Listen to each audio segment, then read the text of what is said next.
It all started with a fence. Funny how something so downright wholesome could set off a chain of events that would turn my quiet little dream into an all-out war zone. But that's exactly what happened. I'd spent 22 years working in law enforcement, first as a beat cop, then a detective, eventually rising to chief deputy of Lawson County. I'd seen the worst of people and the best. And after losing my wife to cancer, after burying my last living parent, after handing in my final badge and retiring with a pension and a tired soul, all I wanted was peace. Not metaphorical peace, real peace. The kind where you can hear kids laughing from down the street, where the wind in the trees sounds like a lullaby, and the biggest crisis of the day is whether the neighbor's dog got into your garden again. That kind of peace. That's why I bought the house on Alder Grove Court. A little faded colonial tucked in a cul-de-sac, shaded by old oaks, with a wraparound porch and just enough land to stretch my legs.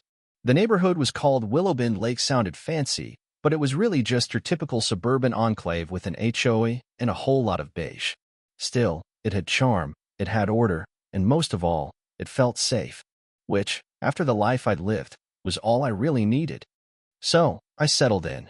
Took a few weeks to get the furniture arranged, got used to grocery shopping at the local market, learned which neighbors smiled and which ones scurried by with tight lips and wary eyes. I kept to myself mostly, not because I was unfriendly but because I was tired.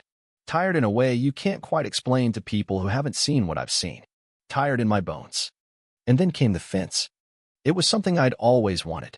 A classic white picket fence, not too tall, not too flashy, just enough to mark my boundary and give my front yard a little personality. It reminded me of simpler times. My wife used to talk about having one. Said it made a house feel like a home.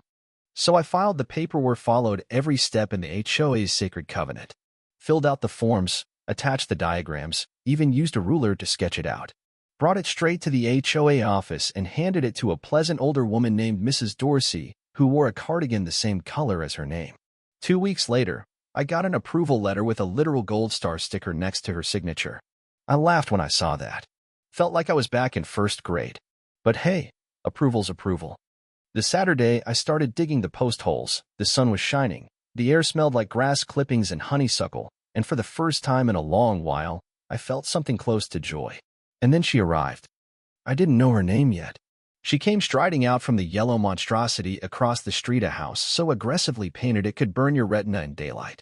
She was older, maybe mid-60s, dressed in a blinding pink tracksuit, her hair frozen in place with enough hairspray to deflect small arms fire.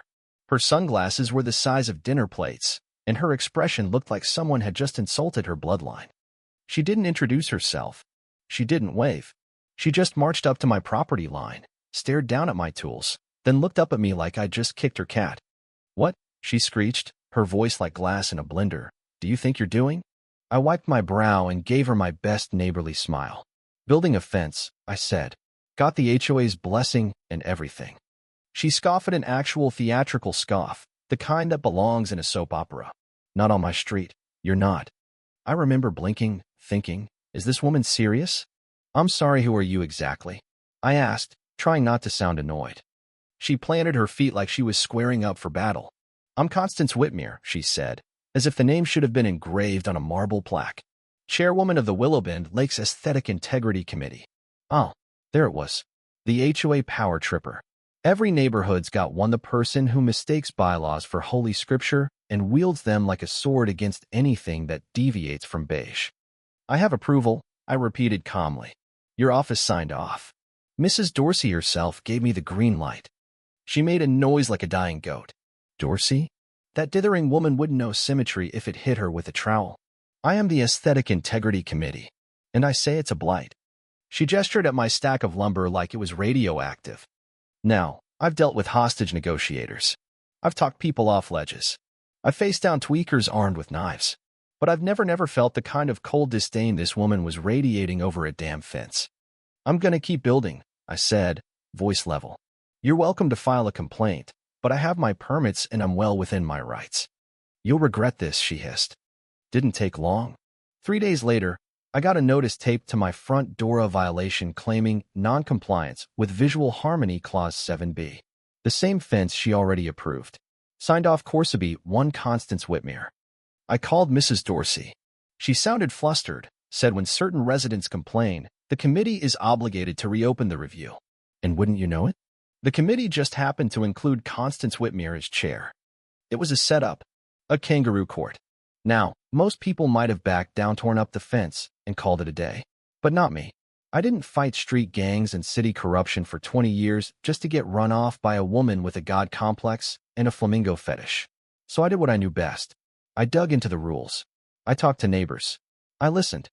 Turns out, I wasn't the only one she'd gone after. There was old Mr. Halvorsen down the street. She reported him for an unauthorized shed that turned out to be a wheelbarrow under a tarp. Mrs. Lee got dinged for excessive wind chime activity. Even the Gonzalez family? She tried to find them because their teenage son parked slightly crooked for one afternoon. Everyone hated her, but everyone was scared. So I decided to fight fire with paperwork. I filed my own complaints, cited every CCNR she'd ever broken. Her lawn ornaments? Violation. Her canary yellow paint? Unapproved. The crumbling trellis on her side yard wrapped in dead ivy? Bingo. The night of the board hearing, I came in prepared documents, photos, timestamps. I laid it all out calmly, factually, and without malice. Constance, on the other hand, arrived dressed like the ghost of Mussolini and launched into a deranged rant about outsiders corrupting the integrity of our community. She meant me, a black man, a newcomer, a guy who didn't bow to her throne. The board didn't buy it. One by one, they ruled against her, ordered her to repaint, remove the flamingos, fix the trellis, face daily fines. I didn't even crack a smile. Just thanked them, gathered my papers, and walked out with my dignity intact. But Constance? Oh, she wasn't done. The following Saturday, I was out raking leaves when she came storming out with a pair of garden shears and tried to cut down my half-built fence. In broad daylight, while shouting racial slurs loud enough for every house on the block to hear. It was like watching a live-action meltdown. Neighbors came outside. Phones came out. And when the cops showed up, me former deputies, she screamed, "He's the threat. He's one of them." I'll never forget the look on Peterson's face when she told her, "Ma'am, that's the sheriff you're talking about." They arrested her on the spot: vandalism, disorderly conduct, ethnic intimidation. And I went back to raking leaves, the quiet hum of justice replacing the chaos she'd tried to create. Within a month, her house was up for sale. Bought by a young couple, mixed race, beautiful little girl with curls and a laugh that carried all the way down the block.